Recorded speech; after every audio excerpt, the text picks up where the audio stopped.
Estamos de volta com o Alerj Debate de hoje, falando sobre casos de morte súbita. Doutor João de Deus, além dessas massagens que são feitas, da respiração, o que mais pode ser feito para evitar que esses casos ocorram? O importante é que as empresas privadas e governamentais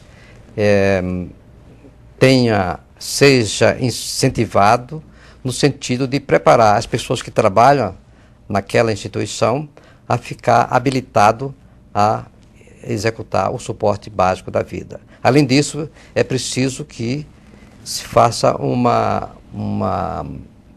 ensinamento para todo o povo para poder evitar que o paciente morra quando não é tratado dentro dos primeiros 5 minutos. Os primeiros 5 minutos só pode ser aumentado se o paciente se encontra num ambiente bastante frio, e aí então, nesse caso, o cérebro pode ficar 10 ou 15 minutos e não ter lesão cerebral, porque a hipotermia diminui o consumo de oxigênio.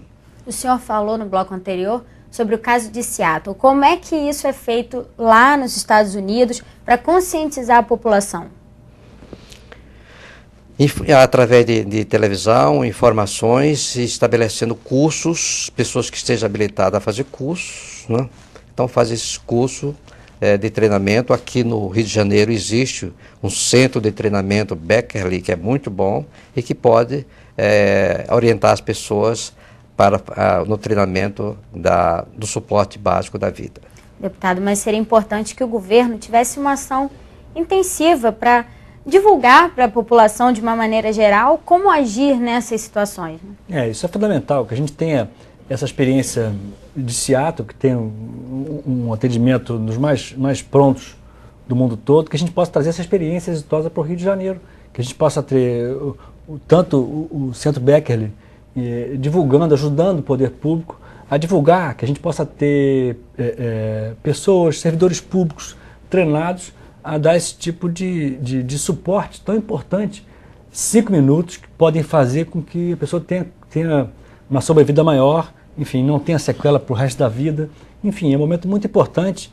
E, paralelo a isso, também, os grandes centros, os teatros, os hotéis, os shopping centers, os estádios de futebol tenham desfibriladores, que é uma questão tão importante. Enfim, já é uma exigência legal, mas é preciso que a gente intensifique a fiscalização para que a gente possa ter qualidade nesse atendimento. É uma questão de solidariedade e de obrigação nossa, enquanto servidores públicos, de fornecer, de cobrar esse tipo de ação tão importante como o doutor João tem colocado aqui para a gente. Doutor João, a gente tem visto alguns casos na televisão de atletas, enfim, jogadores de futebol tendo ataque cardíaco em campo e até com lamentáveis óbitos. O senhor considera que hoje esses grandes centros que recebem muitas pessoas, eles estão dotados de desfibriladores ou não? Se não estão, deveriam estar, porque houve um estudo do Comitê Olímpico Internacional em que entre 1966 e 2004 aconteceram 1.101 mortes súbitas em atletas. E se verificou que dá uma parcela de 29 mortes súbitas a cada ano. E que se verificou que esses atletas tinham doenças pré-existentes que não foram diagnosticadas. E existem essas doenças pré-existentes representadas por uma doença chamada uma miocardiopatia dilatada, que não tem sintomas quando criança, e quando o indivíduo faz exercício, o coração entra em disparada, bate até 400 vezes por minuto, então ele faz uma parada cardíaca. E outros tipos de arritmias malignas, que a pessoa é absolutamente assintomática e que só vai saber que vai ter a parada quando tem a parada cardíaca. As pessoas, em tese, são pessoas saudáveis, até mais saudáveis do que a média Exato. Da população. Por isso que entra nas atividades esportivas, porque ele não tem diagnóstico da doença. É preciso fazer exame cardíaco, enfim, de esforço físico para detectar, doutor?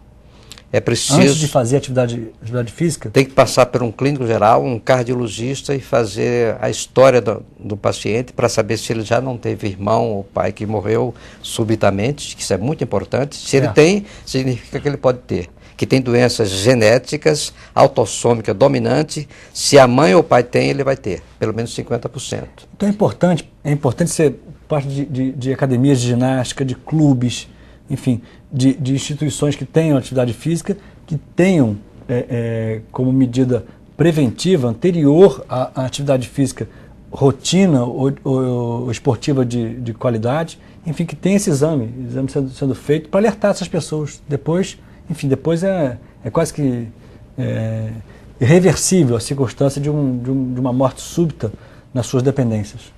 Doutor João, em relação ao esforço físico, essas pessoas que têm essa propensão a ter a morte súbita por alguma cardiopatia, depois do esforço físico maior, manifestam esse quadro. E uma pessoa que não é atleta, que faz um esforço físico, de repente um cansaço maior, tem que fazer uma coisa fora da rotina dela, também está sujeito a esse tipo de coisa?